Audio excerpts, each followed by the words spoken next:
दोस्तों, भगवान श्री कृष्ण और राधा का संबंध आमतौर पर पति पत्नी का नहीं बल्कि प्रेमी प्रेमिका के रूप में जाना जाता है। हालांकि ब्रह्म वैवर्त पुराण में दोनों के विवाह की कथा भी मिलती है और विवाह स्थल का जिक्र भी किया गया है। इसके बाद भी भगवान श्री कृष्ण के साथ कहीं भी उनकी पत्नियों की तस्वीर या मूर्ति नहीं मिलती है। दोस्तों, इस दुनिया में जब भी प्रेम की मिसाल दी जाती है तो उसमें सबसे पहला नाम भगवान श्री कृष्ण और राधा जी का आता है। धार्मिक ग्रंथों के मुताबिक श्री कृष्ण को अपार प्रेम का प्रतीक माना जाता है और पुराणों के अनुसार ऐसा बताया जाता है कि श्री कृष्ण की 16,108 रानियां थी, जिनमें से रुक्मणी और सत्यभामा उनकी सबसे मनपसंद रानियां थीं। इसके अलावा ये भी बताया जाता है कि श्री कृष्ण अपने बचपन में गोपियों के साथ गोकुल में रासलीला किया करते थे, जिनकी कहानियां आज भी सबसे ज्यादा मशहूर हैं। लेकिन दोस्तों, क्या आपको ये पता है कि सभी को प्रेम सिखाने वाले श्री कृष्ण का नाम आज भी केवल और केवल राधा जी के साथ ही क्यों लिया जाता है? आपने जब भी श्री कृष्ण भक्तों को देखा होगा तो गौर किया होगा कि वो हमेशा ही राधे श्याम नाम का ही जाप करते हैं। इस दुनिया में जब भी श्री कृष्ण और राधा जी के प्रेम का कहीं जिक्र किया जाता है तो सभी के मन में अक्सर ये सवाल उठता है कि जब आखिर श्री कृष्ण और राधा जी के बीच इतना अधिक प्रेम था तो इन दोनों ने आपस में विवाह क्यों नहीं किया? दोस्तों, अगर आप भी ये जानना चाहते हैं कि श्री कृष्ण और राधा जी का विवाह किन कारणों से नहीं हो पाया तो इस वीडियो को अंत तक जरूर देखें। हम उन सभी रहस्य को बताएंगे जिस कारण श्री कृष्ण और राधा सिर्फ प्रेम के धागों से ही बंध कर रह गए। ऐसे में अगर आपको ये वीडियो अच्छी लगे तो वीडियो को लाइक और शेयर करना ना भूलें। साथ ही चैनल को सब्सक्राइब करके बेल आइकन को प्रेस जरूर करें ताकि आने वाली वीडियोस की अपडेट आपको मिलती रहे। दोस्तों, पद्म पुराण के अनुसार ऐसा बताया जाता है कि राधा जी वृषभानु नाम के ग्वाले की बेटी थी और उनका जन्म जमुना नदी के पास रावल नाम के गांव में हुआ था। कुछ समय बाद राधा जी के पिता बरसाना गांव में आकर बस गए थे, लेकिन दूसरी तरफ कुछ विद्वानों का ऐसा मानना है कि राधा जी का जन्म बरसाना गांव में ही हुआ था। इसी के साथ ब्रह्म वैवर्त पुराण के अनुसार ये बताया जाता है कि राधा जी श्री कृष्ण से उम्र में 5 साल बड़ी थी और उनकी सबसे अच्छी मित्र भी थी। ऐसा कहा जाता है कि जब श्री कृष्ण और राधा जी पहली बार मिले थे तो राधा जी श्री कृष्ण की एक झलक देखते ही उन पर मोहित हो गई और उन्होंने कृष्ण को पहली बार तब देखा जब माता यशोदा ने उन्हें माखन खाते हुए ओखली से बांध कर रखा था। दोस्तों, जब श्री कृष्ण बांसुरी बजाते थे तो उनकी बांसुरी की धुन सुनते ही राधा जी दीवानी हो जाती थी और बेसुध होकर नाचने लगती थी। इसके साथ साथ ये बताया जाता है कि राधा जी श्री कृष्ण की बांसुरी की धुन में इतना खो जाती थी कि उन्हें अपने घर का भी ध्यान नहीं रहता था, जिस वजह से समाज के लोगों ने राधा जी को ताने मारना शुरू कर दिए और इस बात को लेकर राधा जी के घर वालों ने उनका घर से निकलना भी बंद कर दिया था। लेकिन जब श्री कृष्ण जी को ये बात पता चली कि राधा जी के घर वालों ने उनका घर से निकलना तक बंद कर दिया है तो उन्होंने ये बात यशोदा मैया को बताई और वो राधा जी से विवाह करने की जिद करने लगे। लेकिन लाख कोशिश करने के बावजूद भी श्री कृष्ण माता यशोदा को नहीं मना पाए और माता यशोदा ने श्री कृष्ण को ये कहकर टाल दिया कि एक तरफ तो राधा जी उनसे उम्र में 5 साल बड़ी हैं और दूसरी तरफ उनका विवाह भी पहले से तय हो चुका है। यशोदा माता ने जब ये बात नंद महाराज को बताई तो उन्होंने भी श्री कृष्ण को बहुत समझाया और राधा जी से विवाह ना करने की सलाह दी।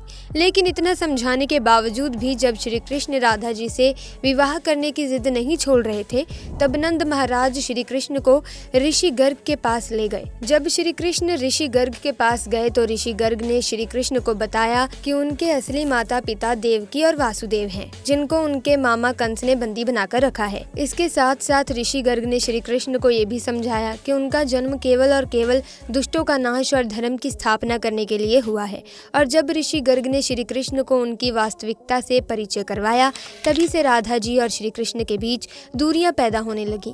कुछ समय बाद श्री कृष्ण जब और बड़े हुए तो उन्हें कंस के बुलाने पर वृंदावन छोड़कर जाना पड़ा। कहा जाता है कि जब श्री कृष्ण वृंदावन छोड़कर मथुरा जा रहे थे तो वो चुपके से राधा जी के घर उनसे मिलने पहुंचे थे और उनसे बिना कुछ कहे ही उनको अपनी बांसुरी तोहफे में दे दी थी। इसके कुछ समय बाद ही श्री कृष्ण बड़े भाई बलराम जी के साथ वृंदावन को छोड़कर मथुरा की ओर रवाना हुए और ऐसा बताया जाता है कि जब श्री कृष्ण वृंदावन छोड़कर मथुरा चले गए तो राधा जी उनकी यादों में फूट फूट कर रोती थी। समाज के दबाव में आकर उन्हें ना चाहते हुए भी अपने पिता की इच्छा के अनुसार किसी और से विवाह करना पड़ा था। ऐसा बताया जाता जाता है कि श्री कृष्ण के जाने के बाद राधा जी का विवाह माता यशोदा के भाई से हुआ था। राधा जी को अपनी एक अलग दुनिया बसानी पड़ी थी। राधा जी का विवाह होने के बावजूद भी जब उन्हें श्री कृष्ण की याद आती तो वो अक्सर बांसुरी बजाकर उनकी यादों में लीन हो जाया करती थी। वैसे दोस्तों, श्री कृष्ण और राधा जी का विवाह न होने के पीछे दो कथाएं और भी प्रचलित हैं, जिसमें पहली कथा के अनुसार ये बताया जाता है कि ऋषि शुक्राचार्य भगवान बृहस्पति से भी ज्यादा ज्ञानी थे, लेकिन इसके बावजूद भी देवराज इंद्र शुक्राचार्य के बजाय भगवान बृहस्पति को अपना गुरु बना लिया था।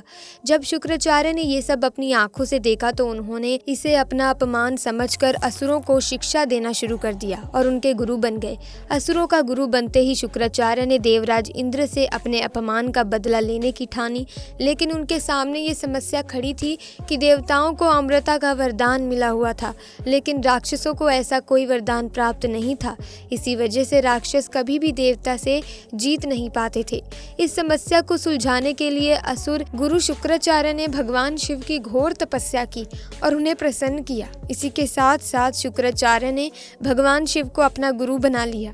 भगवान शिव को अपना गुरु बनाते ही शुक्राचार्य ने उनसे मृत संजीवनी वरदान पाने की सोची थी। दोस्तों, आपको बता दें कि संजीवनी वरदान एक ऐसा वरदान है जिससे किसी भी मरे हुए इंसान को वापस जिंदा किया जा सकता है। मृत संजीवनी वरदान के लिए जब शुक्राचार्य भगवान शिव की तपस्या करने जा रहे थे तो उन्होंने सभी राक्षसों को अपने माता पिता ऋषि भृगु और ख्याति माता की कुटिया में रहने के लिए कहा, ताकि उनके होते हुए कोई भी देवता राक्षसों को नुकसान ना पहुंचा सके। जब देवराज इंद्र को ये बात पता चली तो उन्होंने इस कुटिया पर हमला कर दिया। हमला होते ही ख्याति माता ने अपनी शक्तियों से एक ऐसा कवच बनाया जिससे कि कोई भी देवता किसी राक्षस को नुकसान ना पहुंचा सके, और इस तरह से सभी देवता राक्षसों से हारने लगे। ये सब देखते हुए भगवान विष्णु ने देवताओं की मदद करने के लिए अपने सुदर्शन चक्र से ख्याति माता का सिर धड़ से अलग कर दिया। हालांकि ऋषि भृगु ने अपनी पत्नी ख्याति को कामधेनु गाय की मदद से वापस जिंदा तो कर लिया, लेकिन इसके साथ साथ उन्होंने भगवान विष्णु को ये श्राप दिया कि उन्हें इस धरती पर जन्म लेकर पत्नी वियोग सहना पड़ेगा। और दोस्तों, बताया जाता है कि ऋषि भृगु के द्वारा दिए गए श्राप की वजह से ही श्री कृष्ण जी का विवाह राधा जी से नहीं हो पाया था। ऐसा इसीलिए क्योंकि भगवान विष्णु ने ही श्री कृष्ण के अवतार में इस धरती पर जन्म लिया था। अब दोस्तों, श्री कृष्ण और राधा जी का विवाह ना हो पाने के पीछे एक और कथा काफ़ी ज़्यादा प्रचलित है, जिसके मुताबिक बताया जाता है कि एक बार देव ऋषि नारद को ये घमंड हो गया था कि खुद कामदेव भी उनकी तपस्या और ब्रह्मचर्य को नहीं तोड़ सकते। ये सब देखते हुए भगवान विष्णु ने सोचा कि क्यों ना देव ऋषि नारद का ये घमंड तोड़ा जाए। जब देव ऋषि नारद एक बार रास्ते में कहीं जा रहे थे तो उन्हें एक बहुत ही सुंदर नगर दिखाई दिया जहाँ माता लक्ष्मी के स्वयंवर का आयोजन किया जा रहा था। तब नारद मुनि उस नगर में गए और वो माता लक्ष्मी की एक झलक देखते ही उन पर मोहित हो गए। लक्ष्मी जी के रूप और सुंदरता को देखकर देव ऋषि नारद का ब्रह्मचर्य तो भंग हो ही चुका था, इसीलिए उन्होंने सोचा कि क्यों ना इस स्वयंवर में भाग लिया जाए। लेकिन इससे पहले देव ऋषि नारद भगवान विष्णु के पास गए और उनसे कहा कि आप अपना सुंदर रूप मुझे दे दीजिए और मुझे हरि जैसा बना दीजिए। दोस्तों, आपको बता दें कि हरि का एक और अर्थ वानर होता है, लेकिन देव ऋषि नारद ये बात नहीं जानते थे और भगवान विष्णु ने एक वानर रूप दे दिया। जब लक्ष्मी जी स्वयंवर में आए तो देव ऋषि नारद के वानर वाले रूप को देखकर उन्हें बहुत गुस्सा आया। इसी के साथ साथ देव ऋषि नारद का स्वयंवर में खूब मजाक भी उड़ाया गया। उसी समय की बात है जब भगवान विष्णु एक राजा का भेष बदलकर उसी स्वयंवर में आ गए और भगवान विष्णु के सुंदर रूप को देखकर ही लक्ष्मी जी ने उन्हें अपने पति के रूप में चुन लिया। ये सब देखकर स्वयंवर में बैठे सभी लोग देव ऋषि नारद जी की और भी ज्यादा हंसी उड़ाने लगे और उन्हें कहा कि पहले जाकर अपना रूप तो देखो। जब देव ऋषि नारद ने शीशे में जाकर अपना रूप देखा तो इन्हें अपना वानर वाला रूप देखकर बहुत गुस्सा आया। इसी के साथ साथ देव ऋषि नारद भगवान विष्णु को भला बुरा कहने लगे और उन्हें श्राप दिया कि जिस तरह से मैं स्त्री वियोग में तड़प रहा हूँ उसी तरह तुम्हें भी अपने हर जन्म में स्त्री वियोग सहना पड़ेगा। कहा जाता है कि इसी कारण विष्णु जी को राम अवतार में सीता वियोग और कृष्ण रूप में राधा का वियोग सहना पड़ा। लेकिन इसके कुछ समय बाद नारद मुनि को अपनी गलतियों का एहसास हुआ और उन्होंने भगवान विष्णु से इस बात के लिए क्षमा मांगी, जिसके बाद भगवान विष्णु ने नारद मुनि को क्षमा करते हुए बताया कि ये सब तो उनकी ही माया थी। वैसे दोस्तों, कमेंट करके बताइए कि आपको क्या लगता है कि इनमें से किस श्राप के कारण श्री कृष्ण और राधा जी का विवाह नहीं हो पाया था।